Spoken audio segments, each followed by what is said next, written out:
London, Waterloo Bridge, September 7th, 1978, morning rush hour. Hundreds of commuters cross the Thames, heading to work. Among them, a 49-year-old Bulgarian writer named Georgi Markov, walking to his job at the BBC World Service. He reaches the south end of the bridge, checks his watch. The bus hasn't arrived yet. He waits in the queue with other passengers. Then, a sharp sting in the back of his right thigh, like a bee sting or an insect bite. He turns around. A man is bending down, picking up an umbrella from the pavement. "Sorry," the man says in a foreign accent. He hails a taxi and drives away. Markov looks down at his leg. A small red mark. Nothing serious. He continues waiting for his bus. Within hours, he'll be fighting for his life. 4 days later, he'll be dead. The weapon? That umbrella. Modified with a pneumatic firing mechanism and loaded with one of the deadliest poisons known to science. The killer never found.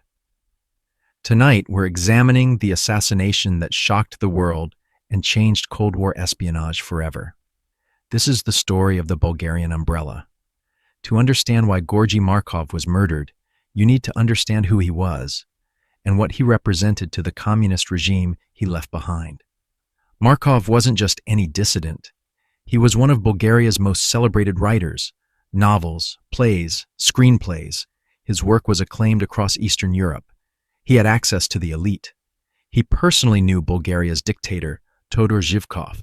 He attended parties with the communist leadership. He was, in every sense, a man of the regime. But by the late 1960s, Markov had become disillusioned. The promises of communism rang hollow. The corruption, the censorship, the suppression. He couldn't reconcile what he saw with what he'd been told to believe. In 1969, he made a decision that would change his life and ultimately end it. He defected to the West, first to Italy, then to England. In London, he found work with the BBC World Service, broadcasting to Bulgaria in Bulgarian. And he didn't just report news. He told stories. Stories about what life was really like under communist rule. Stories about the corruption he'd witnessed firsthand. Stories about Todor Zhivkov himself, the man who ruled Bulgaria with absolute power. His broadcasts were personal, caustic, devastating. He had insider knowledge. He named names. He described specific incidents, specific conversations, things that only someone who'd been there could know. His most famous series was called In Absentia Reports on Bulgaria. Week after week, he exposed the regime's failures, its hypocrisies, its cruelties. In Bulgaria, people listened in secret, despite jamming attempts, despite the risk of being caught with a radio tuned to Western broadcasts. People listened. Because Markov was telling the truth, and the truth terrified Todor Zhivkov. In a party meeting, Zhivkov reportedly said he wanted Markov silenced forever. Not just discredited, not just imprisoned in absentia, silenced permanently. The order went down through the Bulgarian Secret Service, known as the Državna Sigurnost, or DS. But there was a problem. Markov lived in London, protected by British security. He was a known dissident. Any obvious attack would trigger an international incident. The Bulgarians needed help. They turned to their allies, the Soviet KGB. By early 1978, 3 assassination attempts had already been made. The first was in Munich, during a visit to Radio Free Europe. Someone slipped poison into his drink at a dinner party. Markov survived, possibly because the dosage was incorrect, possibly because he didn't drink enough. The second was in Sardinia, during a summer vacation with his family. The details remain unclear, but another attempt was made. Again, Markov survived. The Bulgarian regime was growing desperate. Zhivkov's birthday was approaching, September 7th. What better present than the death of his most hated critic? The third attempt would be planned more carefully. This time they would use a weapon that had never been deployed before, a weapon so audacious, so unprecedented, that nobody would see it coming. In mid-1978, Markov received an anonymous phone call, a man's voice speaking English with an Eastern European accent. "Unless you stop writing for Radio Free Europe, you will be executed." Markov reported the threat to British authorities, but what could they do? He wasn't under 24-hour protection. He commuted to work like any other Londoner. He lived his life. On the morning of September 7th, 1978, Todor Zhivkov's 67th birthday, Georgi Markov left his home and walked toward Waterloo Bridge. He had no idea he was being followed. Let me take you through exactly what happened that morning, based on Markov's own account to doctors before he died. Markov crossed Waterloo Bridge and reached the bus stop on the south end. It was approximately 6:30 p.m. He'd been working on a project and was heading to the BBC for his evening shift. The queue was typical for that time of day. 10, maybe 15 people waiting. Then he felt it. A sharp, sudden pain in the back of his right thigh. Instinctive, he turned around immediately. A man was behind him, bending down to pick up an umbrella from the ground. The man looked up, said, "Sorry." Markov later told doctors the accent sounded foreign, possibly Italian or Eastern European, then walked quickly to the curb, hailed a taxi, and disappeared into London traffic. Markov looked down at his leg. Through his trousers, he could see a small mark. It stung, but not intensely, like he'd been poked with something sharp. He mentioned it to a colleague when he arrived at the BBC. "Something strange just happened," he said, describing the incident. His colleague, Todor Zhivkov, remembered him saying, "I think I've been shot." At the time, it seemed almost absurd. Shot with an umbrella on Waterloo Bridge in broad daylight? But by that evening, Markov knew something was wrong. The sting site had developed into a small, hard pimple, red, painful to touch, and he was developing a fever. By midnight, the fever was severe. He was vomiting, abdominal pain, chills. His wife called for an ambulance. Markov was admitted to St. James's Hospital in Balham. The doctors were baffled. His symptoms suggested septicemia, blood poisoning. But the progression was unusually rapid and severe. His white blood cell count was astronomical, 33,200 per cubic millimeter. Normal is between 4,000 and 11,000. His body was fighting something, but doctors couldn't identify what. They treated him for bacterial infection. Antibiotics, supportive care. Nothing worked. Over the next 3 days, Markov's condition deteriorated. His kidneys began to fail. His blood pressure dropped. He went into shock. On the third day, he told his doctors about the umbrella incident. He described the sharp pain, the man picking up the umbrella, the apology. "I think they got me," he said. On September 11th, 1978, 4 days after the attack, Georgi Markov died. The preliminary cause of death, septicemia, of unknown origin. But British authorities weren't satisfied. A Bulgarian dissident, known to be targeted by his government, dies suddenly 4 days after reporting being stung by someone with a foreign accent. They ordered a complete autopsy. What pathologists found would change everything. Embedded in the muscle tissue of Markov's right thigh, they discovered a tiny metallic sphere, a pellet. So small it was almost invisible to the naked eye. The pellet measured just 1.52 millimeters in diameter, about the size of a pinhead. It was made of 90% platinum and 10% iridium, materials chosen because they're biologically inert. They wouldn't trigger an immune response or corrode in the body. But here's what made it extraordinary. The pellet had been precisely engineered.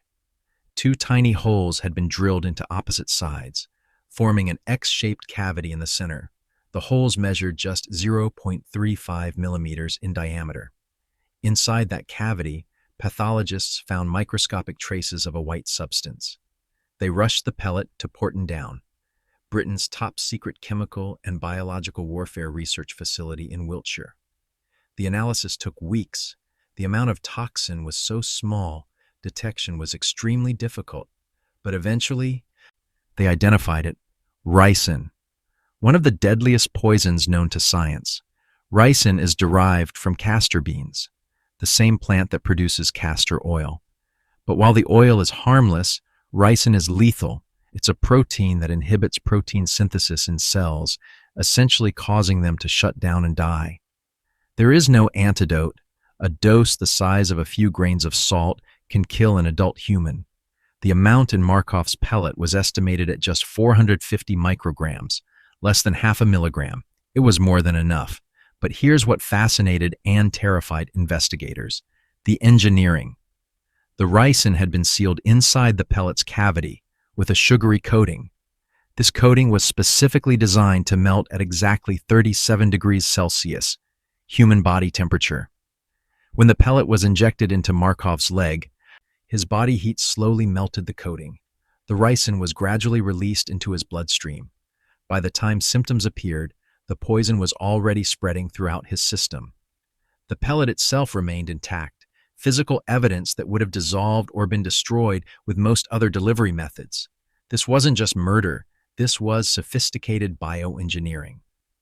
British investigators realized they were looking at a weapon that could only have been developed by a state intelligence service with advanced capabilities. And then they discovered something else. 10 days before Markov's death, on August 26, 1978, another Bulgarian exile had experienced a nearly identical attack. Vladimir Kostov, a journalist living in Paris, was waiting at a metro station when he felt a sudden sharp pain in his back. He developed a fever, was hospitalized, but unlike Markov, he survived. French doctors found a pellet embedded in his back, identical to the one in Markov's leg. Same design, same materials, same ricin traces.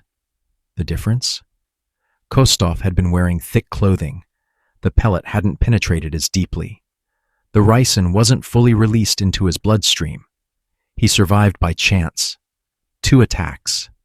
2 identical weapons. 2 Bulgarian dissidents. This wasn't a lone assassin. This was an operation.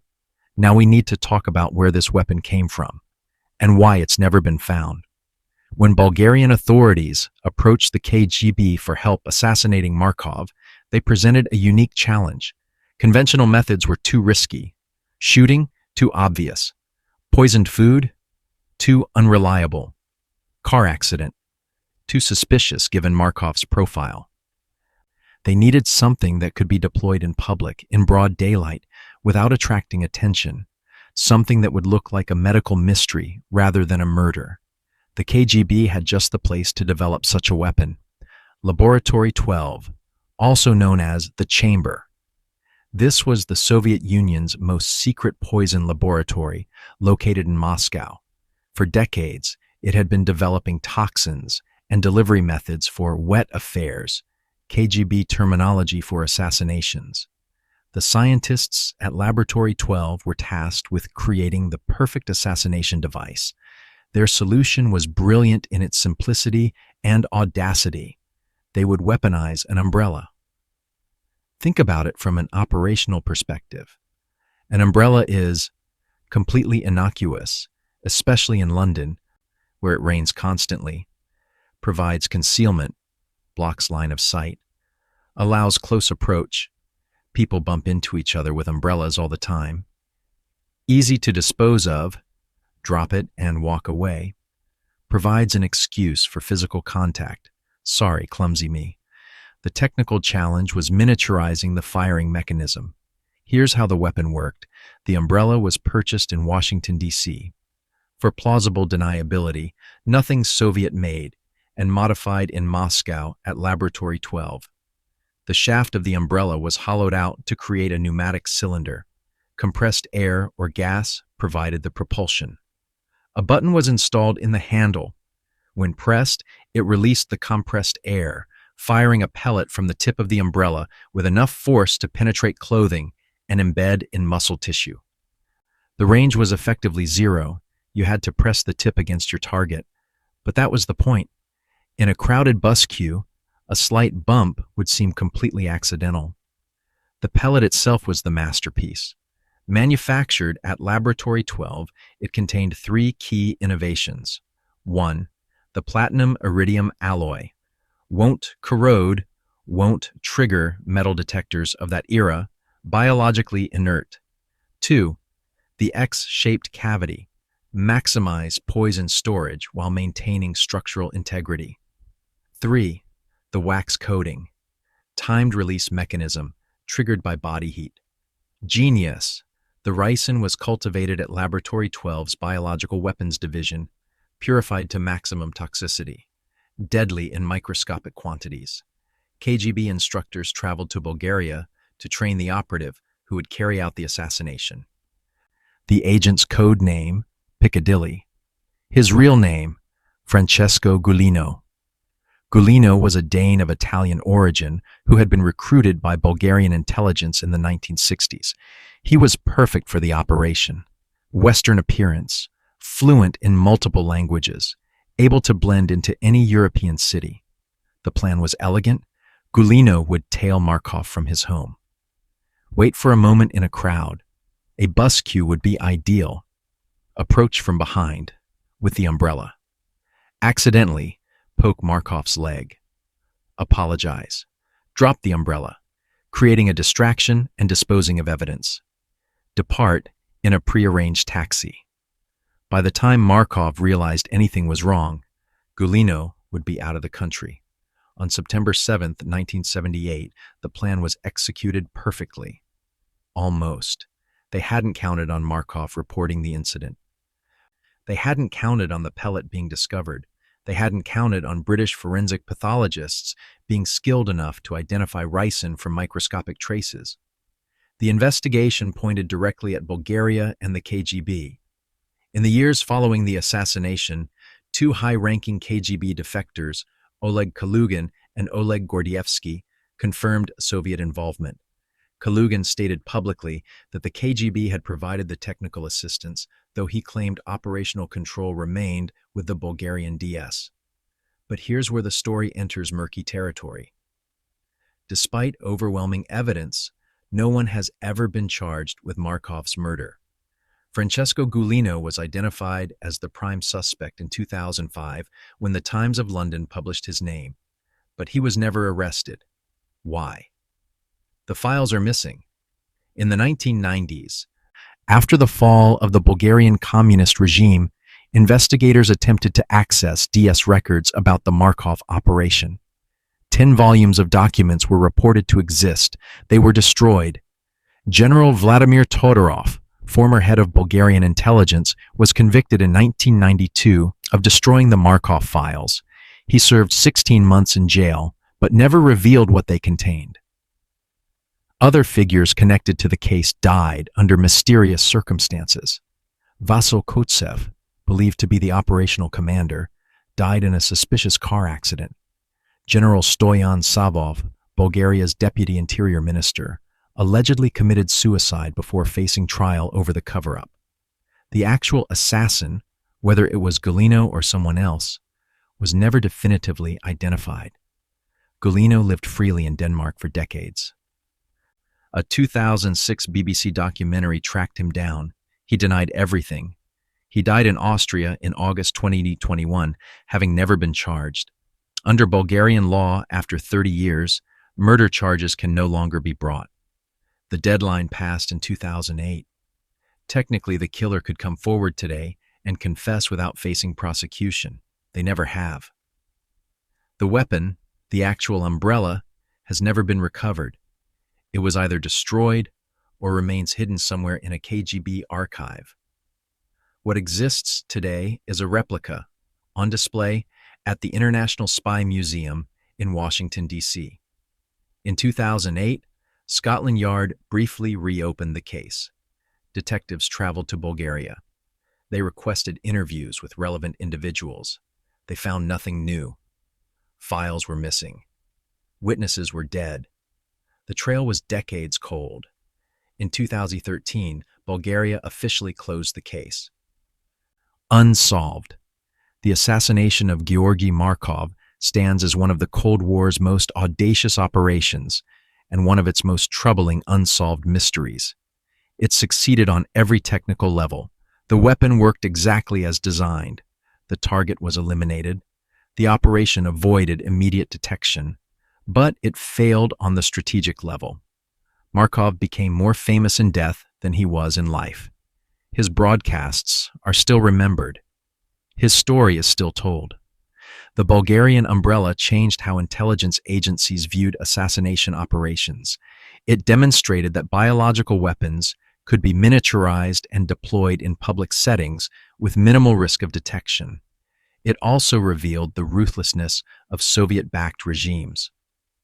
They would hunt dissidents across borders, into the heart of NATO capitals, and kill them in broad daylight.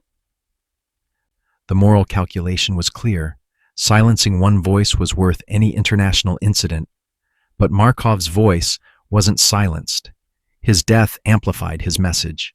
Today, a blue plaque marks the spot on Waterloo Bridge where he was attacked. Londoners pass it every day, most without knowing the story. His grave is in a small churchyard in Whitchurch, Dorset, alongside his wife. The man who killed him, we can say allegedly, but we all know the truth, walked free for 43 years until his death. Justice, in the traditional sense, was never served, but Markov's legacy endures. He was a writer who refused to be silent, a dissident who spoke truth to power, a voice that couldn't be silenced even by the most sophisticated assassination weapon the Cold War ever produced. The Bulgarian Umbrella killed Georgi Markov, but it couldn't kill what he represented. And perhaps that's the real lesson. No weapon, no matter how ingenious, can eliminate an idea. No assassination, no matter how perfect, can silence the truth forever. This was the poison umbrella, the weapon that shocked the world, the murder that remains unsolved.